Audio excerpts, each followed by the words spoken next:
Well, I think that an autocephalous church in Ukraine that isn't governed anymore by imperial or Soviet ideology is going to immediately have better relations with the Ukrainian Greco-Catholic Church.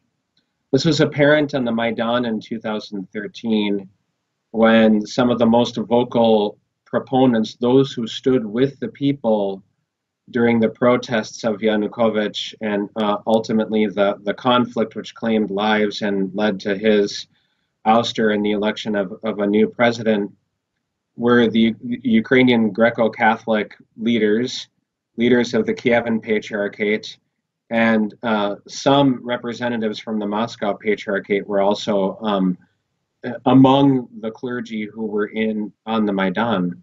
I don't think there's any doubt that the Greek Catholics in the Kievan Patriarchate declared their solidarity with the people and demonstrated it quite clearly. And it's events like that, these kinds of epic events that become part of a nation's history, not only as a marker of the past, but as a building block for the future, where you have opportunities for churches to improve their relations. So the primary problem has been that Moscow, immediately after they liquidated the Greco-Catholic Church in the Pseudo-Synod of Lviv in 1946, Moscow went on a campaign to demonize the leaders of the Greco-Catholic Church who were outside of Ukraine as being neo-Nazi collaborators with the fascists. And that rhetoric continues up until this day. In the blame game, there are several instances where the war in Donbass is blamed squarely upon Ukrainian Greek Catholics and those who belong to the Kievan Patriarchate, because the claim is that it is their nationalism that led to tensions rising and war breaking out, as if the war in Donbass was a civil war. So there are no relations between the Moscow Patriarchate and the Ukrainian Greco-Catholic Church. And you can see even in the writings of someone who was more sympathetic, the late of blessed memory Metropolitan Volodymyr Sabodan said that it is almost impossible to have dialogue with the Greek Catholics because of all of the things that were in their shared history that had been negative. Although I'm fairly certain that he did meet with Patriarch Sviatoslav after his election, that they had an initial meeting and an exchange of gifts, which was a sign that there was a willingness to dialogue at that time. The story with the Ukrainians who would be in their own autocephalous church is much better. They have already demonstrated their willingness to dialogue and to stand together, to pray together. This happens all of the time now in Ukraine, where the leaders come together to celebrate molebens and panachidas and other non-Eucharistic services. So that's already a building block that's in place. And there would be hope that there could be new steps taken to build upon an already existing relationship, because the idea is that the autocephalous church in Ukraine is already wanting to dialogue with all other Christians. And they've already shown that they will stand in solidarity together with the Greek Catholic Church. So I think that's a very positive sign. As for sharing intercommunion, I think we're still a ways away from that. Obviously, this has been the goal of the Kievan Study Group for quite some time, and it really points to restoring communion among all Christians.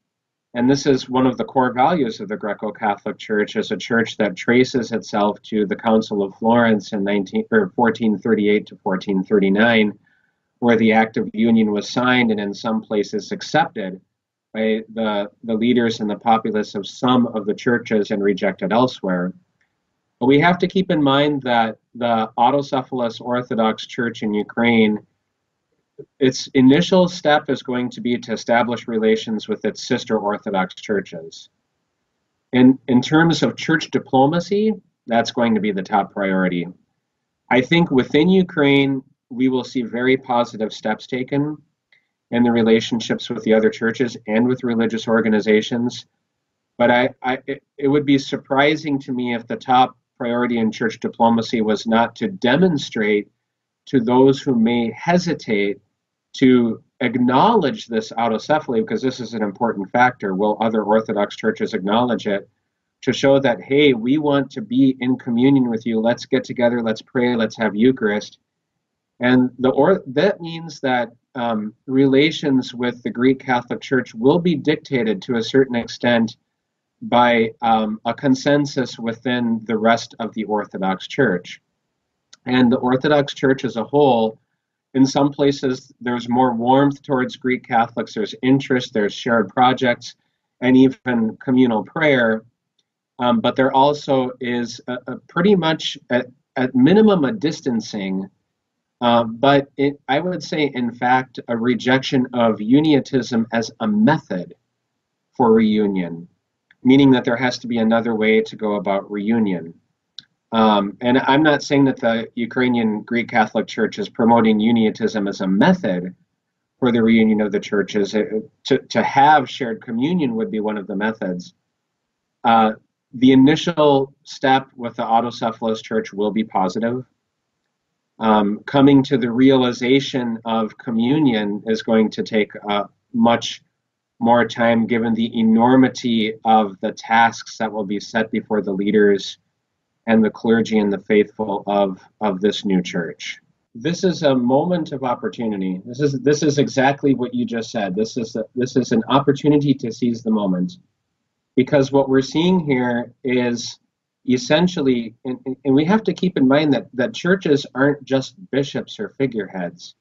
When we look at headlines, we tend to say that, oh, well, this patriarch said this or that patriarch said that. But churches are communities of people. And we tend to forget that. You know, if one patriarch says something, then we say, well, that's representative of the whole church. One of the interesting things, and it's not necessarily good news, is that there has been some attrition in the churches in Ukraine and elsewhere in terms of the degree to which people participate in their faith. You know, for a lot of people, faith is still making sure their children are baptized and maybe attending church on Pascha, going to confession once a year, and having your basket blessed. And I think that this is an opportunity to say that the church is really going to be with the people as a community to work these issues out and to seize this moment to confront the challenges of the 21st century. And obviously we know that those challenges are formidable, because what's unique to our time is that change comes upon us very quickly. And our churches are not accustomed to responding to change quickly, because we have mechanisms that were formed in late antiquity and in the medieval period. So this is an opportunity for some updating. I think the key is that the updating has to be done within tradition, because one of the things that the Orthodox churches face is that when change came quickly upon the church in the 1920s with the revolution and the fall of the Tsar and the persecution of the church with the Bolsheviks, is that renovationist churches arose. And even in our Ukrainian history, the Ukrainian Autocephalous Orthodox Church of 1921 through 1930, that was a very innovationist church. They had married bishops.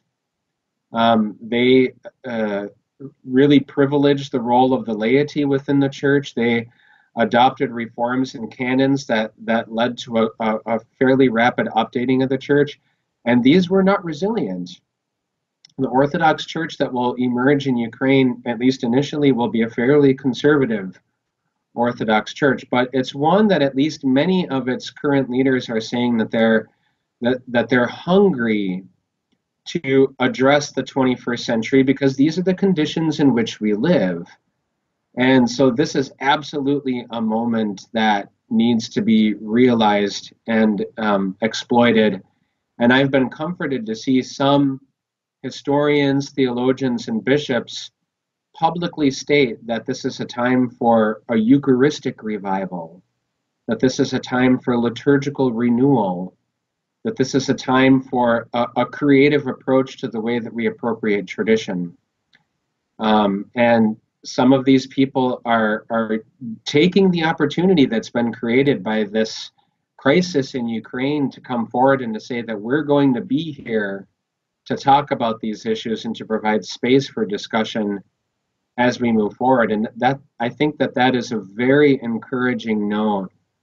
And I'm certainly excited about it, but of course it's tiring and it's frustrating because it's a large church, and one of the things that you have to do to retain communion and not have dozens of schisms occurring at the same time is to respect people who have differing opinions.